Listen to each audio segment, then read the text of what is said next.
Most people today handle a knife like a tool. But, WW2 soldiers handled it like a lifeline. Before we get into this forgotten technique, make sure you're subscribed to Warpaths of Europe so you never miss the buried wartime skills that still outperform modern shortcuts. Let's get straight into it. The technique begins with the WW2 scout grip that gave soldiers total blade control. During WW2, frontline scouts and reconnaissance units relied on what they called the scout grip, a modified hold that allowed absolute blade stability during close work and sudden defensive use. Instead of a standard hammer grip, the knife is held with the thumb braced along the spine, applying directional pressure through the forearm rather than the wrist. This created a three-point control system, fingers securing the handle, thumb stabilizing direction, and forearm delivering force.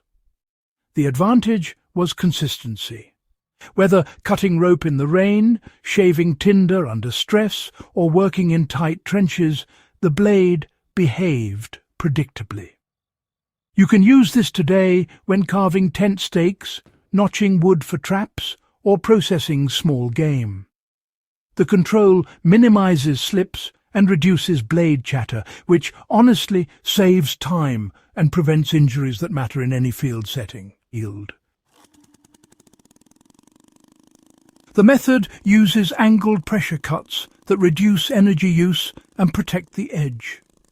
WW2 soldiers mastered what they called draw angle cutting, a way of slicing by combining forward pressure with a pullback stroke.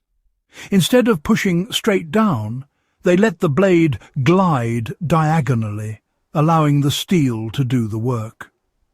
It preserved the edge during long campaigns where resharpening wasn't always possible.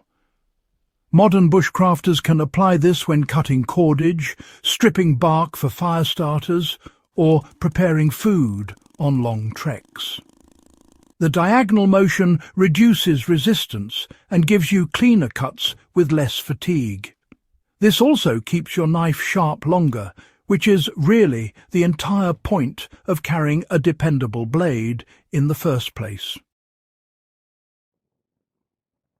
The technique included the trench-ready method of turning a knife into a precision tool. World War II manuals taught soldiers to choke up on the blade by pinching the steel just above the handle between the thumb and index finger. It converted the knife into a near-surgical instrument for tasks like carving notches for snares or repairing torn equipment.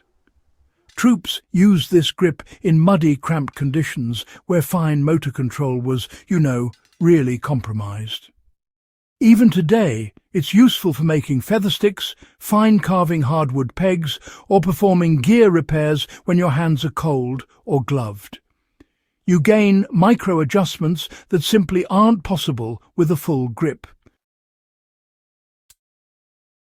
The technique ends with the field maintenance habit that made World War II knives last entire campaigns.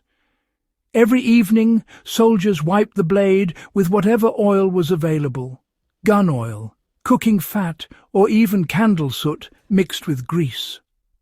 The point wasn't shine, it was micro-corrosion prevention. A thin film protected the steel from moisture, blood, sap, and acidic foods. If you camp or work outdoors often, doing this with a dab of natural oil or wax extends your knife's life exponentially and honestly keeps the edge stable.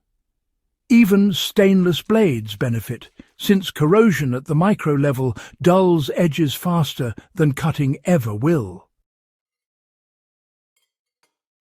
If you found this useful, subscribe to Warpaths of Europe and share this guide with fellow history and survival enthusiasts who appreciate real wartime knowledge that still holds up today.